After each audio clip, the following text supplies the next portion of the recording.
एक आदमी जिसका मिशन सिर्फ इतना था, खुद को ठीक करना, क्योंकि उसमें छुपा था एक ऐसा जानवर जो ना काबू आता है और ना ही रुकता है, जिसके पास सुपर पावर के लिए ना कोई हाईटेक सूट है और ना ही कोई वेब शूटर्स। बस उसके पास है उसका गुस्सा, जो पूरी दुनिया पर भारी पड़ता है। और जब वो आता है तो बिल्डिंग्स गिरती है, आर्मी भागती है और दुनिया सिर्फ एक नाम लेती है, दी हल्क। ये है 2008 की द इनक्रेडिबल हल्क, जिसके पीछे छुपा है एक साइंटिफिक डिजास्टर, कुछ हिडन सीक्रेट्स और एमसीयू का एक भूला हुआ चैप्टर जिसे एमसीयू खुद भूल गया। लेकिन इस मूवी में छिपे हैं कुछ ऐसे हिडन फैक्ट्स जिन्हें जानना हर फैंस के लिए जरूरी है, जिसमें आप जानेंगे क्यों एडविन नॉर्टन ने मार्वल के साथ आगे काम करने से मना कर दिया, आयरन मैन के अलावा कैसे कैप्टन अमेरिका और वुल्वरीन का कैमियो होने वाला था, क्यों हल्क के सुसाइड सीन को शूट करने के बाद फाइनल एडिटिंग से हटा दिया गया, और क्या डिफरेंस थे कॉमिक के अबॉमिनेशन और मूवी में दिखाए गए इस अबॉमिनेशन में। दी इनक्रेडिबल हल्क इस मूवी को रिलीज किया गया था 13 जून 2008 को, जिसे डायरेक्ट किया था लुस लेटेरिया ने, जिन्होंने इसके बाद द ट्रांसपोर्टर 2, फास्टेक्स और नाउ यू सी मी जैसी मूवीज को डायरेक्ट किया है। इस मूवी का बजट रखा गया था $137 मिलियन और इसने बॉक्स ऑफिस पर $264 मिलियन का बिजनेस किया था, और ये उस साल सबसे ज्यादा पैसे कमाने वाली टॉप 8 मूवी थी। 2008 में सबसे ज्यादा पैसे कमाने वाली टॉप 4 मूवीज थी the dark knight, Indiana Jones and the kingdom of crystal skull, kung fu panda और हैंकॉक। इस मूवी को मार्वल और यूनिवर्सल पिक्चर्स के अंडर में रिलीज किया गया था, और इस मूवी की पॉपुलैरिटी को देखकर इसे 6.6 IMDb रेटिंग मिली हुई है। और अब बात करते हैं इस मूवी से जुड़े कुछ अननोन इंटरेस्टिंग फैक्ट्स के बारे में।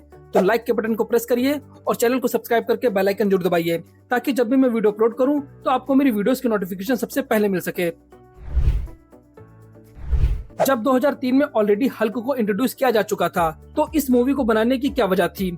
तो इससे पहले भी 2003 में हल्क पर मूवी बन चुकी थी, जिसे एंग ली ने डायरेक्ट किया था, लेकिन वो मूवी फैंस के एक्सपेक्टेशन पे खरी नहीं उतर पाई, क्योंकि एज पर क्रिटिक्स वो बहुत ही स्लो और बहुत ही इमोशनल थी, और कुछ व्यूवर्स के अकॉर्डिंग उस मूवी का CGI भी बहुत ही वीक था, जिसका बॉक्स ऑफिस पर भी रिस्पॉन्स मिक्स रहा, जिस वजह से मार्वल चाहता था एक नया, ज्यादा ग्राउंडेड और एक्शन हैवी हल्क, जिसे वो अपने एक नए शेयर्ड यूनिवर्स का पार्ट बना सके। 2008 में आयरन मैन ने जब बॉक्स ऑफिस पर धमाका किया, तब मार्वल स्टूडियो को एक बात समझ में आई कि उनके पास सिर्फ सुपर हीरो नहीं, बल्कि एक पूरा सिनेमैटिक यूनिवर्स बनाने का चांस है, जहां पहले हल्क पर एक इंडिपेंडेंट मूवी बनाकर उसे बाद में एक शेयर्ड वर्ल्ड में जोड़ा जा सके। इसलिए आयरन मैन के सक्सेस के तुरंत बाद ही उन्होंने हल्क को एक स्टैंड अलोन रिबूट मूवी बनाने का डिसाइड किया, जिसमें कास्टिंग से लेकर मूवी के टोन तक सब कुछ नया था। ब्रूस बैनर जो एक साइंटिस्ट है, जो अपने ही एक्सपेरिमेंट का शिकार बन गया, और उसके बाद उसके अंदर क्रिएट होता है एक unstoppable range creature, the Hulk. जब मार्वल ने एडविन नॉर्टन को ब्रूस बैनर के रोल के लिए साइन किया, तो उन्होंने सिर्फ एक एक्टर नहीं, बल्कि उस एक्टर के रूप में एक स्टोरी टेलर भी हायर किया, क्योंकि एडविन नॉर्टन एक मेथड एक्टर हैं, जो कैरेक्टर के अंदर घुस जाते हैं। लेकिन ब्रूस बैनर के केस में वो सिर्फ कैरेक्टर के अंदर नहीं घुसे, बल्कि स्क्रिप्ट के अंदर भी चले गए। जहां इस मूवी में ऑफिशियली स्क्रीन राइटर थे जैक पेन, लेकिन नॉर्टन ने इस मूवी को साइन करने से पहले एक कंडीशन रखी कि उन्हें स्क्रिप्ट पे क्रिएटिव कंट्रोल मिलेगा, जिसके लिए मार्वल ने हाँ भी कह दी। नॉर्टन ने पूरी स्क्रिप्ट को रीराइट नहीं किया, लेकिन उन्होंने डीप इमोशनल लेयर्स, डायलॉग्स और साइकोलॉजिकल डेप्थ ऐड कर दी। उनका कहना था कि ब्रूस बैनर कोई सुपर हीरो नहीं, बल्कि वो एक साइंटिस्ट है, जो अपने ही दिमाग के मॉन्स्टर से लड़ रहा है, जिसमें उन्होंने मेडिटेशन और सेल्फ कंट्रोल के सीन को ऐड किया, जहां ब्रूस बैनर का इनर कॉन्फ्लिक्ट करना कि मैं मॉन्स्टर हूं या विक्टिम। और नॉर्टन का ज्यादा क्रिएटिव कंट्रोल होने की वजह से मार्वल स्टूडियो और नॉर्टन के बीच क्लैशेस होने लगे। मार्वल चाहता था एक फास्ट पेस एक्शन फिल्म, जबकि नॉर्टन चाहते थे एक ऐसा कैरेक्टर जिसका ड्रिवन इमोशनल जर्नी हो। इसलिए मूवी के फाइनल कट से नॉर्टन के काफी सीन्स को हटा दिया गया, और इसी वजह से नॉर्टन ने कभी दोबारा MCU के साथ काम नहीं किया। नॉर्टन के कई इनपुट सीन में एक सीन और भी था, जिसे मार्वल ने डिलीट कर दिया, जहां मूवी के एंड में आपने टोनी स्टार्क का कैमियो देखा होगा, लेकिन असल में द इनक्रेडिबल हल्क का लास्ट सीन एक ऐसा सीन होने वाला था जो MCU का सबसे डार्क मोमेंट बन सकता था, जहां ओरिजिनली एंडिंग सीन में ब्रूस अलास्का या अंटार्कटिका जैसे रिमोट लोकेशन पे एक आइसी माउंटेन पे खड़ा होता है, जहां उसका साइंटिस्ट से मॉन्स्टर बनने का बोझ उसके दिल पे इतना था कि उसने एक खतरनाक डिसीजन ले लिया, जिसमें कैमरा धीरे धीरे उसकी आंखों के पास जूम करता है, और ब्रूस अपने रिवॉल्वर को निकालकर अपने माउथ पे सेट करता है, और जैसे ही ब्रूस ट्रिगर को पुल करने वाला होता है, तुरंत हल्क जग जाता है, और वो गोली हल्क के अंदर घुसने से पहले ही क्रस्ट हो जाती है। मार्वल स्टूडियो ने फाइनल मोमेंट पे ये सीन कट कर दिया, क्योंकि मार्वल के अकॉर्डिंग ये टोन बहुत ही ज्यादा डार्क था। MCU एक होपफुल और हीरोइक यूनिवर्स बनाना चाहता है, न कि सुसाइड जैसे थीम दिखाकर जो ऑडियंस को डिप्रेस करे।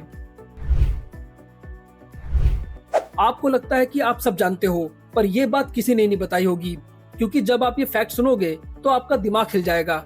इस मूवी में हल्क का कनेक्शन कैप्टन अमेरिका से भी था, जहां कैप्टन अमेरिका को वर्ल्ड में वापस लाने का पूरा क्रेडिट हल्क को जाता है। क्योंकि मूवी की स्टार्टिंग में जब ब्रूस बैनर अपने आप को मारने के लिए अंटार्कटिका पहुंचता है और जैसे ही वो अपने आप को शूट करने वाला होता है, तभी हल्क आ जाता है और उस हल्क को ब्रूस बैनर पे इतना गुस्सा आता है कि वो पूरे अंटार्कटिका की आइसबर्ग को तोड़ने लगता है। और जैसे ही वो एक स्मैश आइसबर्ग पर मारता है, तभी आइसबर्ग में फ्रीज हुई कैप्टन अमेरिका की बॉडी बाहर निकलती है, जिसे स्क्रीन पर प्रॉपर तरीके से नहीं दिखाया गया। जिसकी वजह यह थी कि स्टूडियो के हिसाब से 2008 में कैप्टन अमेरिका की सोलो मूवी अनाउंस भी नहीं हुई थी और मार्वल नहीं चाहता था कि ऑडियंस कंफ्यूज हो या स्टोरी डिरेल हो जाए। जहां सुसाइड सीन ऑलरेडी काफी डार्क था और उसमें कैप्टन का कैमियो ऐड करना अननेसेसरी और डिस्ट्रैक्टिंग लगता। लेकिन इस सीन को ऑफिशियली थिएटर में तो नहीं दिखाया गया, लेकिन ये डिलीटेड सीन फाइनली ब्लूरे और डीवीडी वर्जन में दिखाया गया है, जिसमें थोड़ा ब्राइट करके कैप्टन की बॉडी दिखाई गई थी और यूट्यूब पर भी फैंस ने इस शॉट को फ्रेम बाय फ्रेम हाईलाइट किया है। बात करें हल्क के ओरिजिन की, जिसे इस मूवी में कॉमिक से बहुत ही हटके दिखाया गया है। जहां कॉमिक्स में हल्क बनता है एक कॉस्मिक एक्सीडेंट से, लेकिन इस मूवी में एक बोल्ड अटेम्प्ट लिया गया इस ओरिजिन को थोड़ा रियल बनाने का। In the original Marvel comics, Bruce banner एक गामा बॉम्ब टेस्ट के टाइम एक यंग इंटर्न रिक जॉन्स को बचाता है और उस प्रोसेस में खुद एक्सपोज हो जाता है मैसिव गामा रेडिएशन से। लेकिन द इनक्रेडिबल हल्क में गामा रेडिएशन को एक मिलिट्री बायो एक्सपेरिमेंट का पार्ट बनाया गया। ब्रूस बैनर एक कंट्रोल रेडिएशन टेस्ट परफॉर्म करता है, जिसका ऑब्जेक्टिव था सुपर सोल्जर सीरम को एक्टिवेट करना गामा रेस के थ्रू। और यहाँ पर रेडिएशन कोई एक्सीडेंट नहीं, बल्कि एक प्लांट एक्सपेरिमेंट था, जिसमें ह्यूमन इनहेंसमेंट का एलिगेंट भी था। और इस मूवी का एक डीपर लेयर ये था कि ये सब एक्सपेरिमेंट कैप्टन अमेरिका के सुपर सोल्जर प्रोजेक्ट से इंस्पायर्ड था और ब्रूस का रेडिएशन टेस्ट इसी लेगेसी को कंटिन्यू करता है।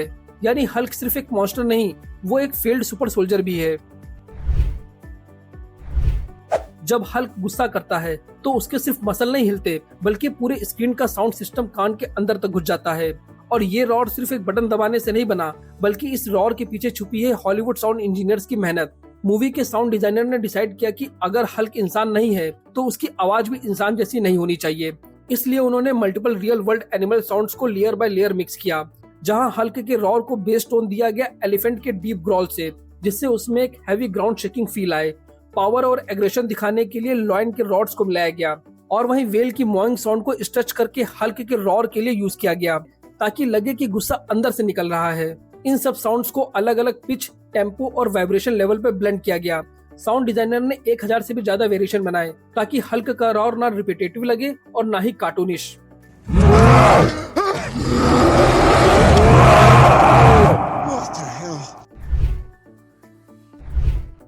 2008 में जब हल्क स्क्रीन पर छाती फाड़ के आया तो लोगों ने सिर्फ उसके मसल्स देखे, पर उन मसल्स के पीछे एक पूरे एनिमेशन का रेवोल्यूशन था। ये हल्क सिर्फ कैमरे का शॉट नहीं था, ये एक कंप्यूटर का क्रिएशन था, frame by frame, pixel by pixel.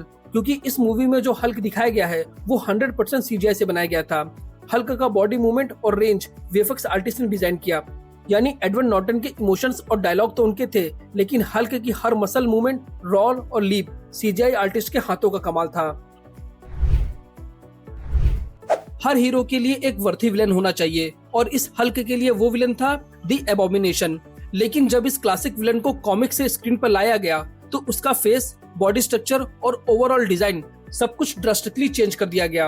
Abomination का कॉमिक्स डेब्यू 1967 में हुआ था, जिसमें उसका असली नाम था एमिल ब्लॉन्स्की, जिसे हल्क से भी ज्यादा गामा रेडिएशन का एक्सपोजर मिला और इस रेडिएशन के इफेक्ट ने उसे एक मैसिव ग्रीन मॉन्स्टर में बदल दिया, जिसके पास बड़े पॉइंटेड कान थे, लिजर्ड जैसी स्केली स्किन थी और सबसे इम्पोर्टेंट बात, वो कभी वापस ह्यूमन फॉर्म में नहीं आ सकता था।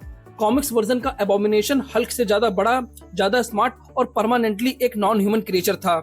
लेकिन इस मूवी में एबोमिनेशन को पूरी तरह से रीइमेजिन किया गया, जिसमें उसकी बॉडी पर बोनी स्केलेटन, शार्प रिजेस और पूरी बॉडी पर जैक्ड बोन थी। डायरेक्टर लुइस लिथारिया ने इस ड्रास्टिक चेंज को जस्टिफाई करते हुए कहा, we don't want Hulk versus Hulk, we wanted Hulk versus monster. एक तरफ था हल्क, जिसका गुस्सा कभी कंट्रोल में नहीं आता, मतलब उसकी पावर थी उसका गुस्सा, जितना ज्यादा गुस्सा उतना ही ज्यादा पावर इंक्रीमेंट। और दूसरी तरफ था एबोमिनेशन, एक मॉन्स्टर जिसे बनाया गया था सिर्फ तोड़ने और तबाही मचाने के लिए। 2008 की द इनक्रेडिबल हल्क का फाइट सीन MCU का पहला मॉन्स्टर वर्सेस मॉन्स्टर वॉर था और इस पूरे फाइट सीन को कोरियोग्राफ किया था जॉन स्टैथम जूनियर ने, जो इंसेप्शन मूवी के भी स्टंट कोरियोग्राफर रह चुके हैं। और ये amazing fight scene almost cancel होने वाला था क्योंकि मूवी का बजट खत्म हो रहा था और फाइट सीन का स्केल बहुत बड़ा था। जहां स्टूडियो ने इनिशियली फाइट को शॉर्ट करने का प्लान बनाया, लेकिन डायरेक्टर लुइस ने जिद पकड़ ली कि अगर ऑडियंस ने पूरा हल्क चाहा है तो उन्हें पूरा हल्क मिलेगा। और इस पूरी फाइट का वो एपिक पॉइंट जहां हल्क एक हेलीकॉप्टर के मेटल विंग को तोड़कर शील्ड बना लेता है, ये सीन ओरिजिनली स्क्रिप्ट में नहीं था। ये वीएफएक्स टीम का एक स्पॉन्टेनियस आइडिया था कि अगर कैप के पास शील्ड है तो हल्क भी कुछ न कुछ तो दिखाएगा। और वहीं एबोमिनेशन के एल्बो और स्पाइन पर जो बोन्स निकले होते हैं वो एक्चुअली अटैक टूल के लिए ही डिजाइन किए गए थे। फाइट में कुछ ज्यादा ही ब्रूटल सीन भी शूट किए गए थे जहां एबोमिनेशन सिविलियंस को उठाकर फेंकता है, जो ज्यादा ही ब्रूटल अटैक था। लेकिन मार्वल ने इस मूवी को PG-13 रेटिंग बनाए रखने के लिए इस सीन को डिलीट कर दिया। 2008 में मार्वल और यूनिवर्सल स्टूडियो के प्रोड्यूसर्स सीक्रेटली एक माइंड ब्लोइंग कैमियो प्लान कर रहे थे, जहां मूवी के लास्ट में ब्रूस बैनर अलास्का के माउंटेन में होता है और वो अपनी पावर से थक कर सुसाइड करने का सोचता है। लेकिन उसी मोमेंट पे एक मिस्टीरियस मैन उसे दूर से ऑब्जर्व करता है और वो आदमी कोई और नहीं बल्कि वुल्वरीन होता है। तो प्रोड्यूसर्स का ओरिजिनल प्लान ये था कि कैप्टन अमेरिका की फ्रोजन बॉडी वाले सीन को हटाकर उसकी जगह पर वुल्वरीन का एक ब्लिंक और मिस कैमियो होता। लेकिन इसमें दो मेजर प्रॉब्लम थी। पहला तो उस वक्त वुल्वरीन के मूवी के राइट्स फॉक्स के पास थे और सेकंड, मार्वल वुल्वरीन को डायरेक्ट यूज नहीं कर सकता था विदाउट फॉक्स परमिशन। तो स्टूडियो ने इस एपिक आइडिया को ड्रॉप कर दिया। MCU के स्टार्टिंग के वक्त ही अगर ये प्लान एग्जीक्यूट हो जाता तो वुल्वरीन और हल्क का पहला क्लैश बिग स्क्रीन पर दिखाया जा सकता था। तो आपको ये मूवी कैसी लगी थी और आपको इस मूवी का कौन सा इंटरेस्टिंग फैक्ट पसंद आया, प्लीज हमसे कमेंट सेक्शन में शेयर करिए। और अगर आपको अपनी मनपसंद मूवी का इंटरेस्टिंग फैक्ट जानना है तो कमेंट सेक्शन में लिखकर हमसे शेयर कर सकते हैं। मैं उस टॉपिक पर जल्द से जल्द वीडियो लाने की कोशिश करूंगा। Thank you.